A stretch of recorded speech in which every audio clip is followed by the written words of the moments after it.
온더 바이블 창세기 15번째 시간입니다. 창세기 15장에서는 하나님께서 아브라함을 데리고 나가셔서 많은 별들을 보여주십니다. 그리고는 아니라 라고 강력하게 말씀하시면서 아브라함의 잘못된 생각을 교정해 주시는 장면이 등장하는데요. 사람들이 대체로 인생의 걸음을 걸을 때 자기 생각으로 선택하고 나아가지 않습니까? 그런데 이 창세기 15장에서 하나님께서 한 사람을 향하여서 아니라 라고 강력하게 메시지를 던지시면서 그 생각을 교정해 주신다. 이것이 저와 여러분에게 온사수칙이자 질서로 선포되기를 원합니다. 하나님이 무슨 생각으로 아브라함에게 너의 생각은 아니다 라고 말씀하셨을까요? 구체적으로 살펴보면 다음과 같습니다. 1절을 보시면 이후에라고 하는 한 시점을 주목하게 하시는데 이전에 무슨 일이 있었죠? 아브라함이 이길 수 없는 전쟁에 나아가서 승리하게 됩니다. 조카 롯을 비롯해서 빼앗긴 모든 것을 다 찾아온 그 후를 말하는데 이상하게 그 후에 하나님이 아브라함에게 나타나셔서 이렇게 말씀하십니다. 아브라함아, 두려워하지 말라. 이건 아브라함이 뭔가를 두려워했다는 것을 암시하고 있지 않습니까? 무엇을 두려워했을까요? 아마도 전쟁에 승리는 했지만 그들의 보복이 두려워지는 않았을까요? 소돔왕과의 대화가 뭔가 또 꺼림칙하지는 않았을까요? 아울러 자신이 많은 전리품을 가질 수 있었음에도 불구하고 그것들을 거부한 것이 뭔가 좀 내키지 않았던 것은 아닐까요? 하나님의 말씀 속에서 힌트를 발견할 수 있습니다. 내가 너의 방패다. 이것은 곧 아브라함을 지켜주시겠다라고 하는 그 두려움과 연결될 것이고요. 내가 너의 큰 상급이다 라고 말하는 것은 비록 네가 다른 사람의 분깃을 챙겨주고 또 많은 재물들을 치부하지 않도록 거절한 것에 대해서 칭찬하시는 것 아니겠습니까? 내가 너를 보호하고 내가 너의 상급이다. 눈에 보이는 물질이나 눈에 보이는 그런 힘과 사람들, 세력이 아니라 하나님 그 자체로 너에게 큰 은혜가 된다라고 하는 것을 하나님이 직접 위로해 주시는 듯합니다. 그런데 아브라함의 답변 속에서 그가 진짜 두려워했던 것이 등장합니다. 그것은 바로 자식의 문제입니다. 하나님의 말씀에 위로를 받으면서도 아브라함은 하나님께 이렇게 질문합니다. 내게 무엇을 주시겠나이까? 이건 뭔가 자신이 부족하다, 비어있다, 공허하다는 것을 표현하는 것 아니겠습니까?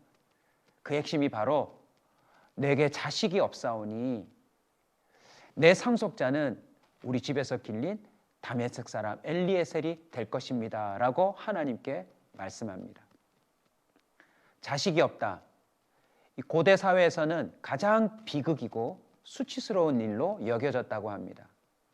아브라함이 하나님을 따라 나서 믿음의 여정을 겪고 있고 그리고 큰 승리를 경험하며 하나님의 은혜에 감격하여 11조도 드리는 삶을 살아보았지만 여전히 자신의 삶을 들여다볼 때 뭔가 텅 빈 곳이 있더라는 것이죠. 하나님의 큰 역사를 경험한 이후에 많은 사람들이 자신에게 주목하기 쉽습니다.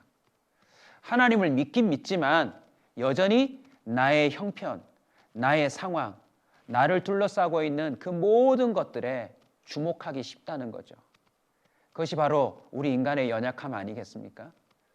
저와 여러분의 생각 속에도 하나님을 믿는다고 하면서도 여전히 뭔가 공허하고 또 두렵고 고민되고 근심되는 것들이 있을 것입니다. 아브라함의 진짜 두려움은 내 인생은 이렇게 끝나지 않을까? 나는 그냥 이렇게 참 승리도 좋고 또 부한 것도 중요한데 이렇게 대가 끊긴 채 허탈하게 죽는 것은 아닐까 하는 두려움이 있었다는 거죠. 여기에 대해 하나님이 또 답하십니다. 아니라.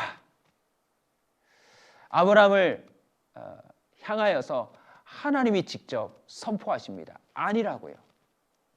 네가 상속자로 삼고자 하는 그 사람이 아니고 내 몸에서 날짜가 상속자다라고 선명하게 말씀해 주십니다. 여기서 우리 모든 그리스도인들이 깨달아야 될 게 있어요. 하나님의 생각이 있다는 거죠. 내가 자식이 없으니 엘리에셀이 상속자가 되겠다라고 하는 것은 아브라함의 머릿속에서 가장 합리적인 생각이었을 것입니다. 나의 모든 걸 고려해 볼 때 이게 제일 좋은 생각이야 라고 말이죠. 그런데 이 창세기 15장에서 하나님의 직접적인 선포를 통해 우리는 너무나도 중요한 질서를 깨닫습니다. 이 세상은 하나님의 생각대로 움직여진다. 우리는 항상 하나님의 생각이 있다는 것을 기억해야 합니다. 이것을 깨닫지 못했던 아브라함 후손들에게도 이사야 선지자를 통하여 하나님이 말씀하셨는데요. 내 생각은 너희 생각과 다르다. 내 길도 너희들의 길과 다르다. 여호와의 말씀이니라 라고 말씀합니다. 여러분 기억하십시오. 내 생각대로 되는 게 아닙니다. 그 위에 하나님의 생각이 또 있다는 것입니다. 내가 가고자 하는 길이 있지만 하나님의 길이 있더라는 것이죠. 아니라 하나님의 마음 느껴지지 않으세요? 우리의 생각대로 내버려 두지 않으시는 그 하나님의 손길을 우리 따라 한번 더 나아가 보십시다. 아니라라고 선포하신 이후에 하나님은 아브라함을 데리고 밖으로 나가십니다. 뭔가 아니다라고 하는 말로만은 부족했나 봅니다. 아브라함을 데리고 나가서 하늘의 뭇별을 보여주시면서 자, 하늘의 저 많은 별들을 한번 세어보아라 라고 말씀합니다. 셀 수가 없죠. 우리가 알고 있는 갤럭시, 은하계라고 하는 그 세계 안에 별들이 수천억 개가 있고요. 그 은하계가 또 수천억 개가 있다라고 하는 그야말로 헤아릴 수 없는 곳이 바로 별들의 세계 아닙니까? 하나님은 아브라함에게 이렇게 또 선포합니다. 네 자손이 저렇게 되리라. 네 자손이 별처럼 많아지리라. 하나님은 하나님의 택한 백성들에게 이런 교육법을 자주 쓰십니다. 시청각 교육이죠. 공중에 나는 새를 보라. 들에 핀 꽃을 보아라. 우리는 이 창세기 15장을 통하여서 하나님의 질서 안으로 들어가는 연습을 해야 합니다. 내가 생각하는 사고체계에 머물러 있지 아니하고 하나님이 만드신 이 세상을 바라보면서 우리의 생각의 방식과 스케일을 키워야 할 것입니다. 하나님의 생각의 크기가 바로 묵별처럼 많다라는 걸 아브라함에게 보여주시는 것이죠. 우리는 우리 생각 안에 머물러 살면 좁디 좁은 그 삶으로 끝날 것입니다. 그러나 하나님의 생각을 따라 나아가면 헤아릴 수 없는 하나님의 그 능력과 영광 안에 머물며 살아가게 될 것입니다. 아브라함은 그 하나님의 말씀 앞에 이렇게 반응합니다. 믿습니다. 네, 하나님 믿습니다. 이것은 단순히 한 번의 믿음이 아닙니다. 아브라함은 이미 75세 때 하나님을 믿기로 선택했습니다. 그리고 그 걸음을 걸어왔고 지금 여기까지 도달했죠. 비록 여전히 이루어지지 않는 자식의 문제 때문에 근심하고 걱정하고 두려워하고 있지만 하나님은 아브라함에게 이렇게 또 인정해 주십니다. 네가 나를 믿으니 내가 그 믿음을 의로 여기겠다. 여기서 바로 구원의 중요한 공식이 등장합니다. 믿음으로써 구원을 얻는다. 이신칭이라는 말 들어보셨죠? 여러분, 인간이 할 수 있는 최고의 의로운 행동이 여기에 등장하고 있습니다. 그게 뭘까요?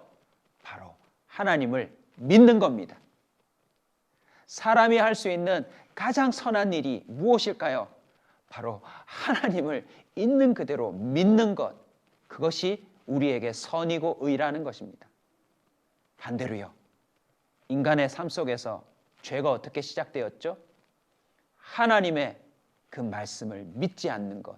그것이 바로 죄의 시작이었다는 것입니다. 그것이 곧 인간의 불행의 시작이었고요. 우리는 하나님을 믿기만 하면 하나님이 모든 것을 이루어 가실 것입니다. 우리의 구원의 문제도요, 우리의 어떠한 행동으로 펼쳐지는 의로는 불가능합니다. 하나님을 믿는 것, 그것이 곧 우리에게 의가 되고 하나님이 그렇게 여기셔서 우리의 삶 가운데 하나님의 능력을 펼치실 거라는 거죠. 아브라함이 하나님의 그 말씀에 믿음이 생기고 용기가 생겼습니다. 그리고 또 이렇게 묻죠. 하나님, 내가 무엇으로 그것을 알리까? 하나님께서 무별처럼 내 자손이 많아지게 할 거라는 것을 내가 어떻게 알 수 있겠습니까? 이것은 불신의 표현이라기보다 믿음으로 한 번 더 주님께 요청하고 있는 겁니다. 주님, 알겠습니다. 믿습니다. 그런데 그것을 내가 확실히 알도록 표징을 허락해달라고 부탁하고 있는 거죠. 하나님께서는 참 은혜롭게도 아브라함에게 그 표징을 제공해 주십니다.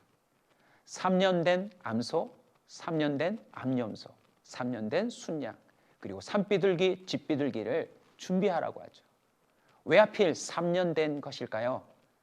우리는 목축업을 하지 않아서 잘 모르지만 그 고대 근동에 있었던 문화에 근거하자면 3년 된 짐승들은 가장 가치가 있고 가장 좋은 상태에 다다른 것이라고 합니다.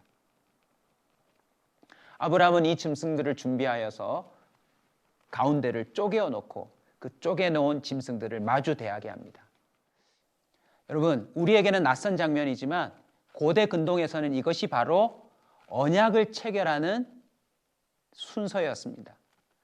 하나님은 신으로서 아브라함과 지금 언약을 맺어 주시려고 하시는 거죠. 여러분, 지금도요, 모든 사람들 관계 속에서 가장 강력한 증거가 뭡니까? 바로 문서 아닙니까? 계약서 말이죠. 아브라함이 하나님께 증거를 요청하자 하나님은 아브라함이 살았던 그 당시에 가장 공신력이 있었던 언약 체결식을 지금 주님이 직접 거행하시려고 하신다는 것이었습니다. 여러분, 지금 우리는 매우 중요한 장면을 목격하는 겁니다. 누가요? 사람이 아닌 하나님이 인간 아브라함과 지금 언약을 맺어주심으로 징표를 주겠다는 겁니다. 하나님은 이럴 필요까지 없습니다. 하나님은 그냥 말씀하시고 하시면 되는데요. 아브라함을 세세하게 배려해 주고 계십니다. 아브라함은 언약을 준비해 놓고 언약 체결식을 준비하고 기다립니다. 그런데요, 이게 시간이 걸려요. 쪼개놓자마자 바로 하나님이 체결해 주신 것이 아니라 해가 질 때까지 아무런 일이 벌어지지 않습니다. 아브라함은 그 사체들에게 달려드는 솔개들을 쫓아야 했습니다. 여기서 또 하나 발견하게 되죠. 우리는 하나님과의 언약 체결을 위하여 기다림이 필요합니다. 오직 그 표징을 얻고자 하는 간절함과 사모함으로 주님을 주목하는 아브라함을 한번 여러분 상상해 보십시오.